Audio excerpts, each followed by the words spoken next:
Alors moi je suis issu du monde viticole, je faisais du vin avant et donc j'ai eu envie de faire un petit pas de côté, de m'orienter vers les spiritueux, mais c'est un milieu qui reste assez proche du milieu viticole. Alors nous on est intégralement en bio. Déjà il y a cet aspect qui est très important pour nous, l'utilisation de matières premières locales. Donc, le bio, le local, puis la qualité des produits. On va passer beaucoup de temps à créer nos recettes, à développer nos produits. On ne sort pas un produit s'il n'est pas si la qualité n'est pas optimale. Alors Distilloir, c'est un peu la synthèse de nos valeurs justement, avec le local, puisque l'idée c'était aussi de mettre en valeur la Bretagne, mais aussi le Val-de-Loire. On utilise des plantes qui sont cultivées dans le Maine-et-Loire ou en Touraine. Moi je suis originaire de Touraine également, donc il y avait ce lien à la Loire qui est quand même assez important. Et puis la Loire, ça a toujours été un axe de communication très important dans l'histoire, où s'échangeaient les vins, les eaux de vie, etc. Où arrivaient aussi les épices, le rhum dans le port de Nantes. Donc on avait envie de mettre tout ça en valeur à travers ce nom Distilloir. Alors nous, on se met aucune limite. On a une gamme qui est assez large. On fait des apéritifs, des liqueurs, des spiritueux. Le leitmotiv, c'est vraiment la qualité gustative.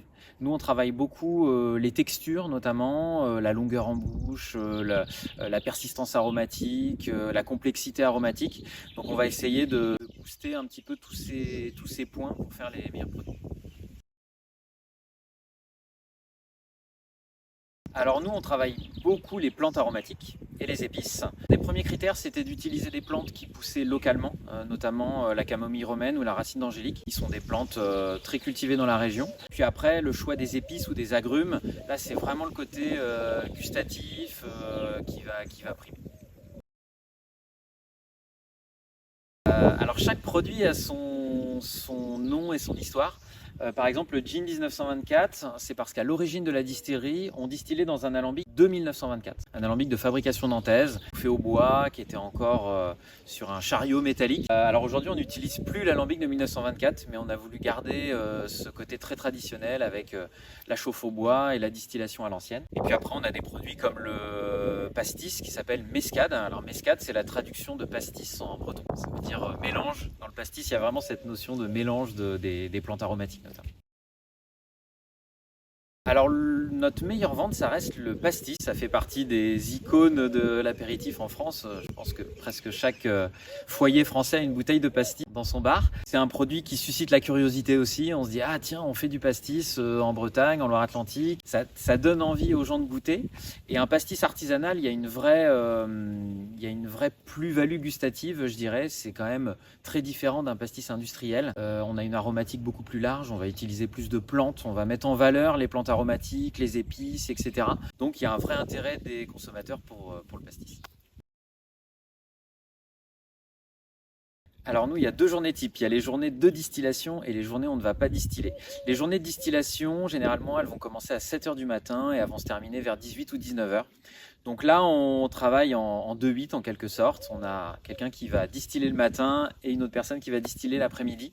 Donc les journées de distillation sont toujours très longues, notamment parce qu'on chauffe au bois et que ça prend un petit peu plus de temps que les distillations industrielles ou au gaz.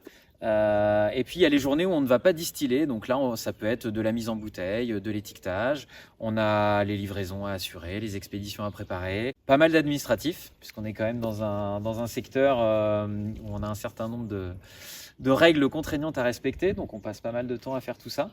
Et puis il y a la partie communication, prospection commerciale qui prend pas mal de temps aussi. Alors pour nous, le futur, ça va être notamment le whisky, puisque c'est quand même la grosse demande des consommateurs actuellement, c'est du whisky local. Donc on a commencé la production de whisky il y a 2 ans. On va pouvoir sortir notre premier whisky en 2025. Et puis on a d'autres projets sur des liqueurs ou des nouveaux gins par exemple. Donc on espère à terme avoir une gamme plus large de 10 ou 12 produits. Il y en a plein, mais ce qui est intéressant en distillation, c'est que en fonction de l'alambic qu'on utilise, on va pas avoir le même résultat. Donc quand on discute avec d'autres distillateurs qui n'ont pas les mêmes alambics ou pas les mêmes techniques de distillation, on s'aperçoit qu'il y a des grosses différences et qu'avec les mêmes matières premières, on va avoir des produits très différents. Et parfois c'est assez cocasse quand on se retrouve entre distillateurs, sachant qu'on essaie de se retrouver de temps en temps avec les distillateurs artisanaux de Bretagne, des Pays de la Loire, et ça nous permet d'avoir des moments d'échange où on va partager toutes nos petites expériences assez rigolotes parfois.